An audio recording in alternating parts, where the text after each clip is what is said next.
Hello guys, welcome to my YouTube channel Izhar extreme mechanic. तो guys आज हमारे पास RC 390 आई है। तो उसमें जो है बहुत ही गंदी तरीके की आवाज़ आ रही है, क्योंकि इसमें जो है सिम्स वगैरह और कैम की आवाज़ आ रही है। तो सबसे पहले हम इसको स्टार्ट करते हैं और इसकी आवाज़ सुनाते हैं।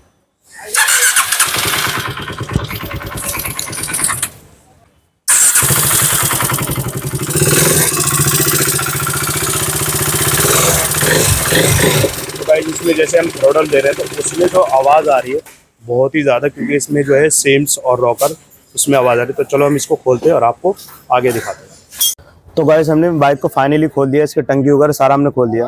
तो गाइस खोलने के बाद हमने इसका कूलेंट निकाल रहा था, तो कूलेंट की जगह इसके अंदर से जो है पानी निकल रहा है। तो भाई इधर से आप करीब से दिखा दो। तो देखो इसके अंदर बिल्कुल कूलेंट नहीं, सिर्फ पानी निकलेगा। ये देखो, ये देखो। तो इस बाइक के अंदर जो है कूलेंट की जगह पानी भर रखा है, उसकी वजह से भी दिक्कत आ जाता है भाई, क्योंकि इंजन में नॉकिंग जो आ रहा है, क्योंकि कूलेंट नहीं होगा तो भाई नॉकिंग तो होगा ही, क्योंकि इसके अंदर सिर्फ पानी है। एक जरा से भी कहीं कूलेंट दिख ही नहीं रहा। देखो सारा पानी है, ये देख सकते, ये पूरा पानी निकल रहा था। चलो हम देखते हैं, इसको खोलते हैं और इसके अंदर क्या क्या चीज़ें गया है। तो गाइस हमने फाइनली इंजन नीचे उतार दिया। तो उसका जो हमने कैप खोला तो इसके अंदर जो है ऑयल की सप्लाई रुक गया है, क्योंकि ऑयल देखो आया नहीं कैम शाफ्ट तक, क्योंकि ये कैम शाफ्ट राइट वाला इनलेट साइड वाला कट गया है और एग्जॉस्ट साइड वाला भी कट चुका है। और सिर्फ ये कटने का कारण है ऑयल, क्योंकि यहाँ पे जो दो नोजल दिए हुए हैं, दोनों कैम शाफ्ट के ऊपर नोजल दिए गए हैं, क्योंकि वो जो ऑयल नहीं दे रहा होगा उसकी वजह से कट गया है। तो चलो हम इसको खोलते हैं, आपको आगे दिखाते हैं और इसके अंदर क्या क्या चीज़ें गया है। तो गाइस फाइनली हमने इसका कैम शाफ्ट खोल दिया है। और ये जो है कैम शाफ्ट के ऊपर जो ऑयल देता है, ये होते हैं इसके नोजल। तो ये नोजल हमें चेक करना होगा, क्योंकि ये जाम भी हो जाता है, क्योंकि इसमें बारीकी से सुराख दिया हुआ है और ये जाम हो जाता तो उसके ऊपर जो है कैम शाफ्ट के ऊपर ऑयल देना बंद कर देता। और इसकी रॉकर की हालत दिखा दो भाई, रॉकर बिल्कुल ही कट चुके हैं, इसमें कुछ भी नहीं बचा। इनलेट साइड का तो सबसे ज़्यादा कटा और एग्जॉस्ट साइड का कम कटा। इधर दिखाओ भाई, बहुत ही कम कटा है। तो इसका मैं कैम शाफ्ट दिखाता हूँ कि कैम शाफ्ट में तो कुछ बचा ही नहीं, क्योंकि ख़त्म हो चुका है, सिर्फ ऑयल की कमी है। दोनों कैम शाफ्ट कट चुके हैं, तो ये दोनों कैम शाफ्ट नहीं डलेंगे। तो चलो हम इसके ऑयल की सप्लाई चेक करते हैं भाई, ऑयल की सप्लाई कहाँ से रुका है और कैसे रुका है। तो चलो हम इसको खोलते हैं। तो गाइस फाइनली हमने इसका क्लच खोला है। तो क्लच खोलने के बाद हमें दिखा इसके अंदर जो कूलेंट मिक्स हो गया। जब कूलेंट मिक्स हो जाता है तो ऑयल जो है ना गहरा ज़्यादा हो जाता है और ऑयल की रफ्तार धीरे धीरे कम होने लगता।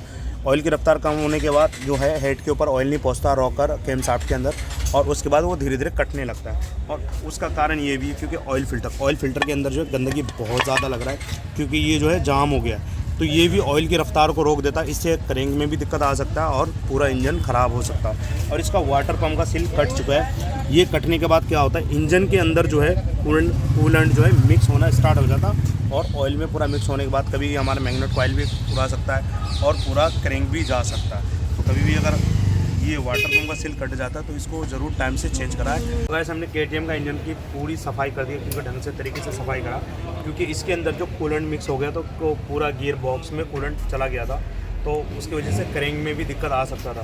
तो इधर भी हमने सारा चीज़ फिट कर दिया, साफ़ कर दिया ढंग से, क्योंकि ये कैम होल्डर होता है। कैम होल्डर में क्या होता है, आप लोगों को हमने पहले भी दिखा था, ये जो नोज़ल दिए हुए हैं ये दोनों इसका जो है जाम हो चुका था, क्योंकि जब कूलेंट मिक्स हो जाता तो ऑयल गहरा ज़्यादा हो जाता, उससे इसका नोज़ल में आगे फंस जाता और ये जाम हो जाता। उसकी वजह से जो है इसका कैम शाफ्ट और रॉकर कट गया। तो देख सकते हो रॉकरों की हालत क्या हो गया है, ये पूरा कट गया, क्योंकि इसमें कुछ बचा ही नहीं। दूसरा मैं आपको ये भी दिखा दूँ, क्योंकि ये पूरा कट गया। और इसके कैम शाफ्ट भी दिखाता हूँ, कैम शाफ्ट भी पूरा ख़त्म हो चुका है। तो इसका सारा सामान जो हमने ओरिजिनल लेके आया तो मैं आपको दिखाता हूँ। इसके दोनों कैम शाफ्ट KTM के ओरिजिनल ही आए। ये देखो मैं दिखाता हूँ इसके अंदर क्या फ़र्क है, ज़मीन आसमान का फ़र्क है, क्योंकि ये पूरा यहाँ से कट चुका है और ये भी देखो ये पूरा साफ़ है। तो इसके वजह से दिक्कत आ रहा था और आवाज़ कर रही थी। तो इसका जो है दूसरा भी कैम शाफ्ट मैं दिखा देता हूँ। ये देखो पूरा ओरिजिनल KTM के, तो दोनों कैम शाफ्ट, ये जो है डीकम्प्रेशर वाला कैम शाफ्ट है और इसमें डीकम्प्रेशर में रॉकर जो लगते हैं बड़े वाले लगते हैं। तो इसका पूरा रॉकर का किट लेके आए हम, चारों रॉकर है इसमें। ये आपका डीकम्प्रेशर वाला हो गया और 3 रॉकर जो है छोटे वाले ही आते हैं, वो तीनों लग गए।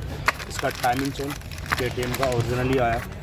और इसकी हेड की पैकिंग मैं आपको दिखा दूँ, क्योंकि इसके अंदर जो हेड की पैकिंग हमें ओरिजिनल ही डालना होता है। अगर आप लोकल डाल दोगे तो उससे क्या होता है, गाड़ी की कंप्रेसर डाउन होगा और उससे कूलेंट भी मिक्स हो सकता है और स्टार्टिंग की दिक्कत आएगी। और इससे कूलेंट भी। तो कभी भी अगर आप पैकिंग डालते हो हेड की तो ओरिजिनली डालना, लोकल डालोगे तो आप परेशान हो जाओगे। तो चलो हम इसको फिट करते हैं, फिर आगे दिखाते हैं। तो गाइस इसकी जो है वाटर पंप भी सील ख़राब था, तो इसका वाटर पंप का सील का जो है मैंने पूरा किट मंगाया, क्योंकि इसी की वजह से जो इंजन में कूलेंट मिक्स होगा, क्योंकि ये सील ख़राब है, उसकी वजह से पूरा कूलेंट अंदर चला गया और उसके बाद सारी चीज़ें ख़राब हो चुका है, क्योंकि कैम साफ रोकर वगैरह सारा कट गया। और इसके पिस्टन के अंदर जो है ना बहुत ज़्यादा प्ले आ रहा है, क्योंकि हम इसका रिंग भी डालेंगे, क्योंकि देखो मैं आपको दिखाता हूँ कितना प्ले आ रहा है, ये पिस्टन बहुत ही ज़्यादा हिल रहा है। तो चलो इसके हम रिंग मंगाते हैं और रिंग डाल के फिर आपको दिखाएंगे क्योंकि पिस्टन में प्ले आ रहा है या नहीं आ रहा, और इसकी सारी चीज़ें हम दिखाएंगे आपको, वो जो टाइमिंग और सीम कैसे सेट होता है वो भी चीज़ें हम आपको बताने वाले हैं। तो गाइस इसका जो रिंग ख़राब हो गया तो उसकी वजह से जो है इसके अंदर प्ले ज़्यादा आ रहा था, तो इसका जो है हमने ओरिजिनल रिंग मंगाया, क्योंकि हम इसके अंदर रिंग डालेंगे, क्योंकि सिलेंडर किट इसका बहुत ही महंगा है। तो रिंग भी कोई सस्ता नहीं है, कितना है 2995 रुपये का है, समझ लो 3000 रुपये का सिर्फ इसका रिंग है। तो भाई सिलेंडर किट तो महंगा ही है। तो चलो हम रिंग फिट करते हैं, और रिंग फिट करने के बाद फटाफट हम पूरी बाइक को तैयार करते हैं, और जो इसके अंदर जो टाइमिंग वगैरह है वो सारी चीज़ें हम आपको दिखाने वाले हैं। तो देखो भाई रिंग, तो चलो हम इसको फिट करते हैं। फाइनली इसका जो हमने रिंग डाल दिया, और पिस्टन के अंदर जो प्ले आ रहा था अब वो प्ले नहीं आ रहा है, क्योंकि बहुत ज़्यादा प्ले आ रहा था, तो इसके अंदर प्ले नहीं आ रहा क्योंकि रिंग की वजह से, क्योंकि रिंग में बहुत ज़्यादा दिक्कत आ गई, तो क्योंकि वो कट गया था, क्योंकि पिस्टन हल्की पिस्टन में भी निशान था, उसकी वजह से प्ले आ रहा था। तो इसका जो है सिलेंडर किट बहुत ही महंगा था, इसलिए हमने रिंग डाल दिया। रिंग जो है इसका 3000 रुपये का। तो चलो गाइस इसका जो है हम हेड लगाते हैं। सबसे पहले हम इसकी पैकिंग, क्योंकि हेड की पैकिंग हमने आपको बताया था भाई, हेड की पैकिंग जो है इसमें ओरिजिनली काम होता है, लोकल लगाओगे तो भाई कूलेंट लीक होगा, तो इसकी पैकिंग है ओरिजिनल। और लोकल अगर आप लगाओ तो कूलेंट तो लीक होगा ही, और उसके बाद जो है इसका कंप्रेसर भी डाउन होगा, क्योंकि स्टार्टिंग में दिक्कत आएगी। तो हम इसको करते हैं फिट, फिर आपको हम दिखाते हैं आगे। तो गाइस इसके अंदर पैकिंग लगा दिया हमने, डायमेंशन पैड भी लग चुका है, और इसके जो है रॉकर हमने चेंज कर दिया। भाई इधर दिखा दो रॉकर, ये हमने चारों रॉकर चेंज कर दिया, क्योंकि ये इधर के दोनों साइड के रॉकर जो सबसे ज़्यादा कटा हुआ था, और डिकम्प्रेसर वाला भी कट गया था, तो इसलिए हमने चारों डाल दिया। तो चलो हम इसको फिट करते हैं और दिखाएंगे भाई सीम की सेटिंग, और जो सीम में कितना प्ले आ रहा है वो आपको हम दिखाते हैं। तो चलो हम इसको करते हैं पहले फिट। गाइस इसका हेड बैठ चुका है, और इसके अंदर लगेंगे बोल्ट जो होते हैं इसके एलएनकी वाले बोल्ट, 8 नंबर एलएनकी। तो चलो हम इसको लगाते हैं, और बोल्ट के अंदर एक वार्सल होता है,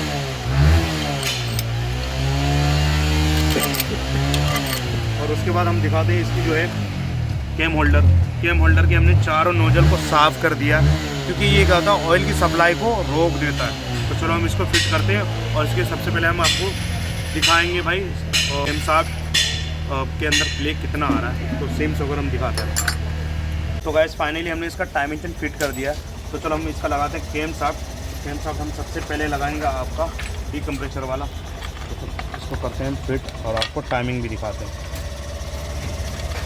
तो ये बिल्कुल इसका टाइमिंग है, और दूसरा लगेगा आपका इनलेट साइड वाला भी हम लगा देते हैं, और आसान तरीके से ये बैठ गया।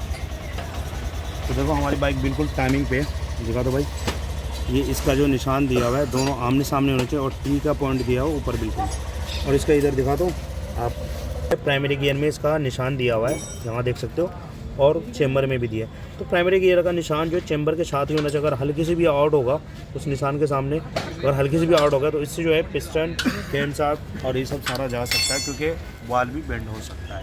तो चलो हम इसका कैम होल्डर लगाते हैं और आगे दिखाते हैं। तो गाइस इसके अंदर जो हमने चारों सीम डाला है, और चारों रॉकर और दोनों कैम साफ्ट, क्योंकि रॉकर कट गए थे बिल्कुल, और दोनों कैम साफ्ट भी कट गया था, और उसकी वजह से सीम में भी बहुत ज़्यादा प्ले आ गया था, क्योंकि बहुत छनछनाहट की आवाज़ मार रही थी। तो इसके अंदर हमने इनलेट साइड रखा है 0.6 mm, और एग्जॉस्ट साइड रखा है 0.7 mm। तो हम दिखाते हैं आपको लगा के, ये 0.6 mm है। तो ये देखो बहुत ही फ्री जा रहा है,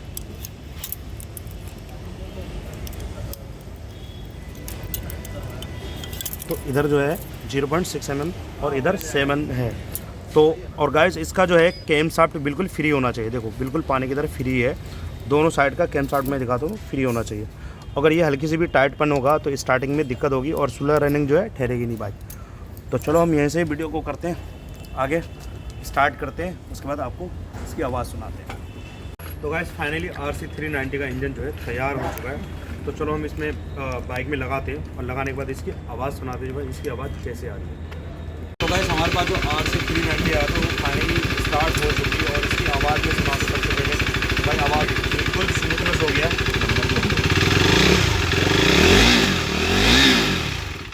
तो आवाज़ जो बिल्कुल एकदम एक्यूरेट आ रहा है क्योंकि इसके अंदर जो केम साट रोकर वगैरह सारे चीज़ कट गए थे।